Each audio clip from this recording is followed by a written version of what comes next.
الشيطان الرجيم بسم الله الرحمن الرحيم الحمد لله رب العالمين الرحمن الرحيم مالك يوم الدين إياك نعبد وإياك نستعين اهدنا الصراط المستقيم صراط الذين أنعمت عليهم غير المغضوب عليهم ولا الضالين آمین صدق اللہ العظیم۔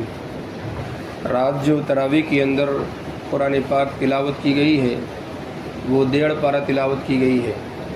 اس میں خلاصے کے طور پر جو بیان کیا گیا ہے وہ چند مضامین ہیں جو آپ کے سامنے پیش کرنے ہیں۔ جو 1.5 پارہ تلاوت کی گئی ہے اس کے اندر 2 صورتیں ہیں، ایک سورۃ الفاتحہ ہے اور دوسری صورت ہے سورۃ البقرہ۔ سورہ فاتحہ یہ مکی صورت ہے اور سورۃ البقرہ یہ مدنی صورت ہے۔ مکی صورت کسے کہتے ہیں اور مدنی صورت کسے کہتے ہیں؟ مکی صورت اس صورت کو کہتے ہیں جو ہجرت سے پہلے نازل ہوئی ہے، یعنی حضور پاک علیہ الصلوۃ والسلام کو ہجرت کا حکم ہوا اس سے پہلے جتنی صورتیں نازل ہوئی ہے ان تمام صورتوں کو مکی کہا جاتا ہے۔ ہم دیکھتے ہیں جب قرآن پاک کی تلاوت کرتے ہیں تو جو سورت شروع ہوتی ہے اس میں اوپر لکھا رہتا ہے سورۃ الفاتحہ مکیہ، سورۃ البقرہ مدنیہ، سورہ آل عمران مدنیہ، اس میں آپ کو لکھا ہوا ملے گا مکی اور مدنی۔ تو یہ سمجھانے کے لیے بتا رہا ہوں کہ مکی کا مطلب یہ نہیں کہ مکے میں نازل ہوئی ہے، مدنی کا مطلب یہ نہیں کہ مدینے میں نازل ہوئی، مکی کا مطلب یہ ہے ہجرت سے پہلے جو صورت نازل ہوئی ہے اسے مکی کہتے ہیں، مدنی کہتے ہیں اس صورت کو جو ہجرت کے بعد نازل ہوئی ہے۔ ایک بات سمجھ میں آ گئی؟ دوسری بات، سورہ فاتحہ کے اندر 7 آیتیں ہیں۔ اس 7 آیت میں اللہ تبارک و تعالیٰ نے 6 مضامین بیان کیے ہیں۔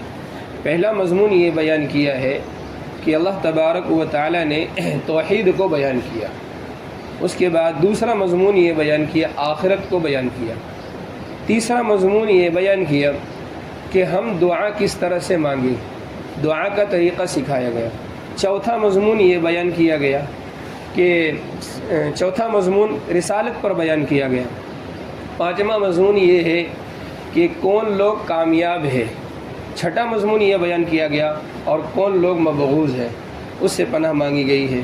سورہ فاتحہ کا خلاصہ ہے یہ۔ آگے دوسری صورت ہے سورۃ البقرہ، اس میں جو ہے تقریباً 288 آیتیں ہیں، 286 آیتیں ہیں سورہ بقرہ کے اندر۔ یہ یہ بقرہ جو ہے مدنی صورت ہے، یعنی ہجرت کے بعد نازل ہوئی ہے۔ اس میں بہت سارے احکامات اللہ نے بیان کیے ہیں۔ سورہ بقرہ شروع ہوتا ہے الف لام میم سے، یہاں شروع ہوتا ہے اور تیسرے پارے کے پاؤ کے بعد نصف سے پہلے مکمل ہوتا ہے۔ یہ تقریباً یا 2.5 پارے کے قریب سورہ بقرہ ہے۔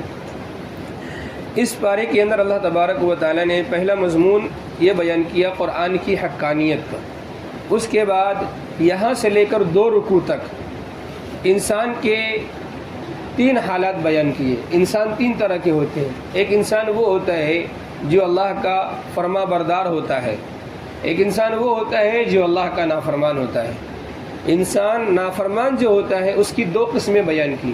نافرمانی ایک کھلے طور پر کرتا ہے، ایک نافرمانی لوگوں کے سامنے نہیں کرتا بلکہ لوگوں کے سامنے اچھا بنتا ہے اور الگ میں ہو کر کے اللہ کی نافرمانی کرتا ہے، جس کو منافق کہا گیا۔ تو یہ 3 طرح کے لوگوں کو بیان کیا۔ ایمان والے کے 5 صفات بیان کیے۔ پہلی صفت یہ بیان کی یؤمنون بالغیب، دوسری صفت یقیمون الصلاۃ نماز قائم کرنا، تیسری صفت جو اللہ نے رزق دیے ہیں ان میں سے مال خرچ کرنا، چوتھی صفت یہ ہے جو کتاب نازل کی گئی ہے اس پر بھی ایمان لانا۔ اور اللہ تبارک و تعالیٰ نے ان تمام ایمان والوں کی صفات کو بیان کرنے کے بعد آگے اللہ تبارک و تعالیٰ نے کامیاب مومن کی صفات بیان کی۔ یہی لوگ ہیں جس کو اللہ نے کامیاب قرار دیا ہے۔ اولئک علی ھدی من ربہم واولئک ھم المفلحون، یہی لوگ اپنے رب کی طرف سے ہدایت پر ہے اور یہی لوگ ہدایت یافتہ ہے۔ پھر ان الذین کفروا سے لے کر کے 2 آیت میں اللہ تبارک و تعالیٰ نے پکے کافروں کا ذکر کیا ہے۔ اس کے بعد دوسرا رکوع شروع ہوتا ہے ومن الناس من یقول سے۔ یہ دوسرے رکوع کے اندر منافقین کے صفات بیان کیے، منافقین کے حالات بیان کیے، ان کے اندر جو خباثتیں ہیں ان تمام چیزوں کو بیان کیا۔ اس کے بعد میں یہ پاؤں کے اندر ایک واقعہ بیان کیا حضرت آدم علیہ السلام کا۔ اس کے بعد بنو اسرائیل کا واقعہ شروع ہوتا ہے، یہ ایک پاؤں مکمل ہوتا ہے۔ دوسرے پاؤں کے اندر بنو اسرائیل پر جو انعامات اللہ تبارک و تعالیٰ نے کیے ہیں ان انعامات کا تذکرہ کیا ہے۔ پورے پو کے اندر ان پر انعامات جو اللہ نے کیے ہیں، جیسے من و سلوہ کا نازل ہونا، وادی تیہ میں پھنس جانے کے بعد اللہ کی ان کی رحمتیں آنا ان کے اوپر، اسی طرح سے ان کے لیے پانی کے چشمے جاری کرنا، ان کے لیے آسمان سے دسترخوان کا نازل ہونا۔ پھر اس کے بعد انہوں نے مطالبہ کیا کہ کوئی کتاب، کوئی احکام ہمیں چاہیے، تو اللہ نے توریت عطا فرمائی، اس کی نافرمانی کی، گوسالہ پرستی میں مبتلا ہوئے، ان کی توبہ کا ذکر ہے۔ اسی طرح سے ایک واقعہ بیان کیا ہے، گائے کا واقعہ بیان کیا، جس کی مناسبت سے اس سورت کا نام سورۃ البقرہ رکھا گیا۔ بقرہ کہتے ہیں گائے کو، اسی گائے کا تذکرہ اس کے اندر ہے، اسی مناسبت سے اس سورت کا نام سورۃ البقرہ رکھا گیا ہے۔ وہ واقعہ مختصراً یہ ہے کہ ایک شخص کے پاس مال تھا، اس مال کو حاصل کرنے کے لیے ایک شخص نے اس کو قتل کر دیا۔ اب رشتہ داری تھا، قتل کر دیا، قتل کرنے کے بعد اب اس کا مقتول معلوم نہیں ہو رہا تھا، تو وہ یہ کیس موسیٰ علیہ السلام کے پاس آیا۔ موسیٰ علیہ السلام نے فرمایا کہ اللہ تبارک و تعالیٰ نے یہ حکم دیا ہے کہ ایک گائے تلاش کرو۔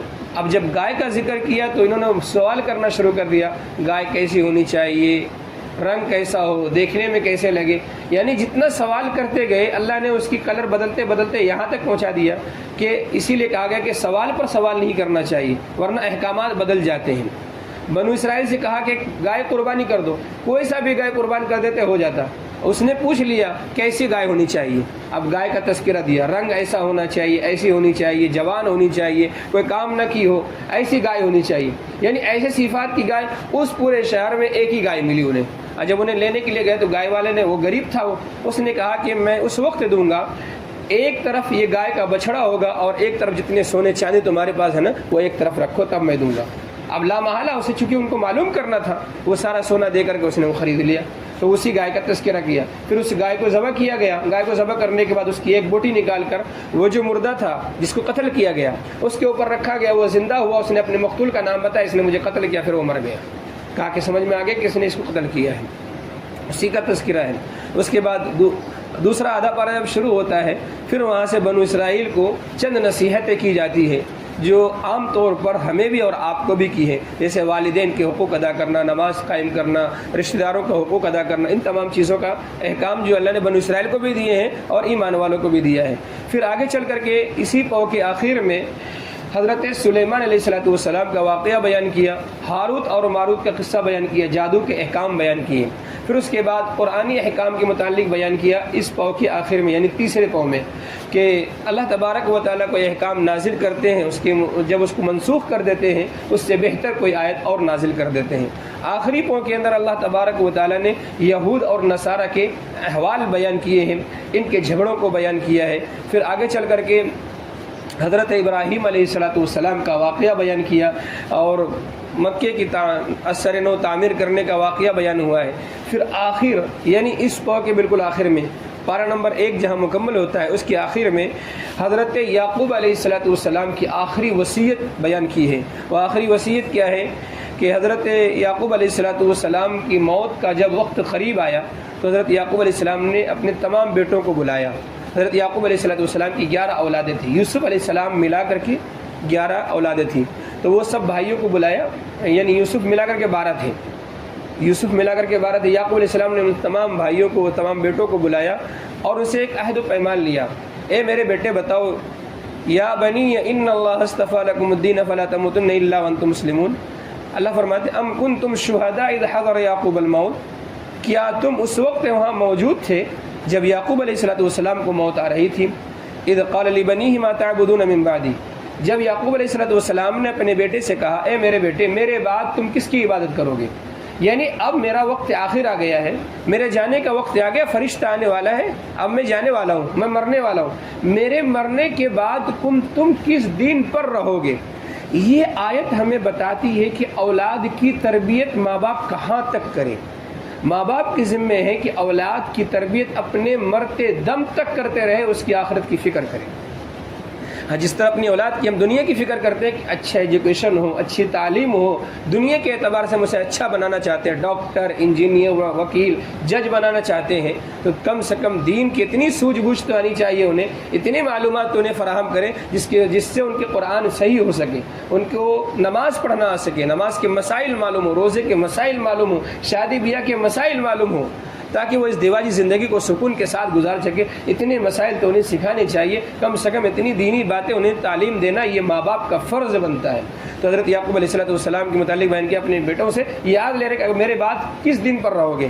تو بیٹے بھی تو یعقوب کے تھے، بنی اولاد تھے، بنو یعقوب تھے. انہوں نے کہا قالوا نعبد الہک و الہ آبائک ابراہیم و اسماعیل و اسحاق الہ واحدا.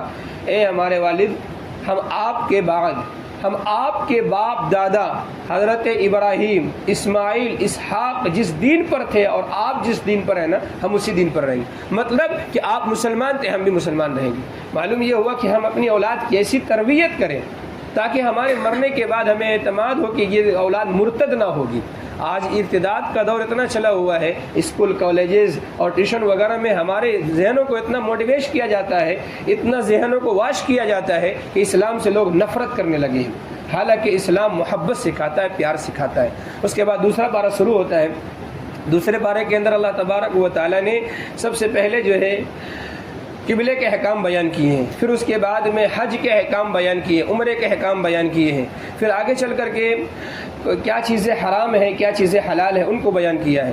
پھر آگے چل کر کے اللہ تبارک و تعالیٰ نے کچھ نیکیوں کا تذکرہ کیا ہے، اور اس کے بعد قصاص کے احکام بیان کیے، روزے کے احکام بیان کیے، اعتکاف کے مسائل بیان کیے، اور اسی طرح سے چاند دیکھنے کے احکام بیان کیے، حج کے پورے مسائل بیان کیے، حج میں کیا کیا کرنے کیا نہیں کرنے اس کے پورے مسائل جو ہے بیان کیے. اس میں آدھا پارہ مکمل ہو جاتا ہے. اللہ ہمیں اور آپ کو عمل کرنے کی توفیق نصیب فرمائے. وآخر دعوانا الحمدللہ رب العالمین. سبحان اللہ وبحمدہ، سبحانک اللہم وبحمدک، ونشہد ان لا الہ الا انت، نستغفرک ونتوب الیک. سبحان ربک رب العزة عما یصفون، وسلام علی المرسلین، والحمد للہ رب العالمین.